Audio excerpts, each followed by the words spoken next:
आज हम सब यहाँ पर जो एक विशाल भंडारा जो हमारे विधायक जी रामकरण काला जी और मैं विधायक जी के साथ साथ इनको मैं श्री गोगा भगत कहूँगा, जो इतनी इन्होंने भक्ति, आज 29वां साल है जब लगातार भंडारे का आयोजन और 45 दिन तक इन्होंने व्रत रखा है, जो कि आज ये खोलेंगे। ऐसी भक्ति और इसके बाद ये राजस्थान में जो चुरू डिस्ट्रिक्ट में जो श्री गोगा झारवीर जी का जो जन्मस्थली मानी जाती है, ये यहाँ से वहाँ तक जाते हैं, ये एक विशेषता है। तो आज हम सभी यहाँ पे सारे श्रद्धालु हजारों की संख्या में लोग सुबह से लोगों का आगमन है, तो हम लोग भी यहाँ पहुँचे हैं और विधायक जी की जो ये भक्ति है, सच्चे मन से ये एक भक्त हैं, गोगा भक्त हैं, तो हम विधायक जी का धन्यवाद करते हैं कि लोगों के इस भंडारे के माध्यम से गोगा वीर जी को याद करने का और उनको नमन करने का अवसर श्रद्धालुओं को देते हैं। उड़े साहब, ये न्याय की यात्रा है। आज ये दोबारा से कर लेंगे आपका सर। देखिए, जो राहुल जी की यात्रा है, न्याय की यात्रा है। जैसा कि आप देख रहे हैं कि बड़े पैमाने पे चुनाव के अंदर भारतीय जनता पार्टी चुनाव की प्रक्रिया का दुरुपयोग कर रही है और चुनाव आयोग जो निष्पक्ष भूमिका होनी चाहिए वो निष्पक्ष भूमिका की बजाय भाजपा की सहायक भूमिका में नजर आ रहा है।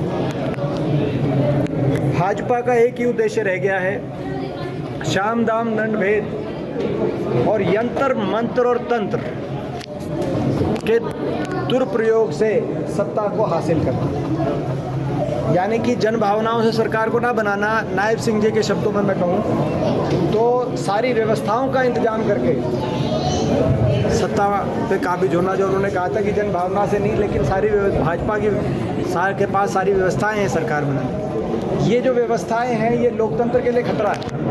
भाजपा की जो व्यवस्थाएं हैं जो जन भावनाओं से जनादेश को चुराने का काम करती हैं, भाजपा की व्यवस्थाएं, ये लोकतंत्र के लिए खतरा है। आज लोकतंत्र की साख बचाने के लिए ये लड़ाई हम लड़ रहे हैं और जो बहुत से तथ्य राहुल जी ने रखे थे देश के सामने चुनाव की मतदाता सूची को लेकर बड़े पैमाने पर जो धांधली की जा रही है, उसका एक और इसका जो सबसे बड़ी बात यह है कि चुनाव आयोग हमें मतदाता की सूची नहीं दे रहा इलेक्ट्रॉनिक कॉपी में, केवल हार्ड कॉपी देता है ताकि उसको कंपेयर देख ना पाए, एक लगना पड़े।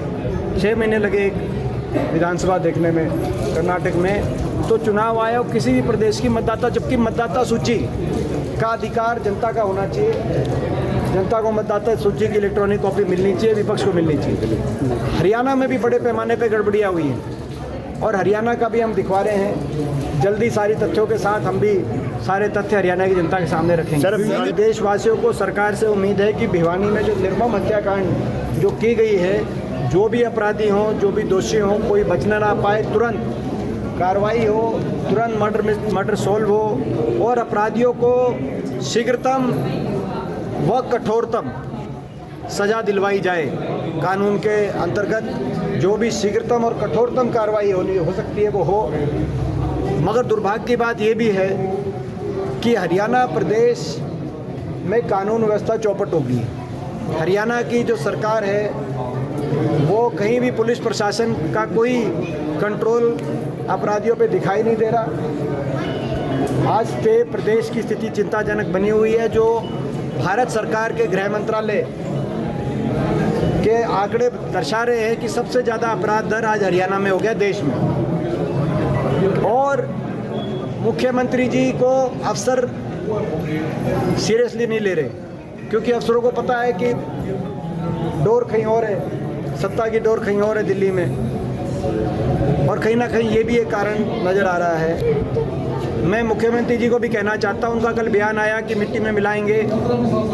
केवल बड़े बड़े डायलॉग से कानून व्यवस्था अच्छी नहीं होती। कानून व्यवस्था कठोर कदम उठाने से कानून व्यवस्था की स्थिति में सुधार लाया जा सकता है। जैसे कि हुड्डा साहब ने जब कांग्रेस की सरकार बनी तो हरियाणा को चंद महीनों में सारे अपराधियों से छुटकारा दिलाने का काम किया था, और 10 साल पूरी तरीके से अच्छी कानून व्यवस्था हरियाणा में रही थी कांग्रेस के समय। मैं उनका धन्यवाद करूँगा कि 16 फरवरी इन्होंने मुझे बुलाया और इसमें शरीक किया। धन्यवाद रामचंद्र जी का, उनके साथी बहुत मिलनसार और बहुत ही सोशल MLA हैं, बने हैं। विधायक जी, वैसे तो ये मौका नहीं है, लेकिन कांग्रेस पार्टी ने जिला अध्यक्ष की नियुक्ति की है, कैसा है? तो वेरी गुड, मच अवेटेड था ये, बहुत दिन से इंतजार था, पार्टी को मजबूती मिली, सब लोग खुश। राहुल गांधी जी आज बिहार जा रहे हैं यात्रा में, उसको लेकर क्या रहे?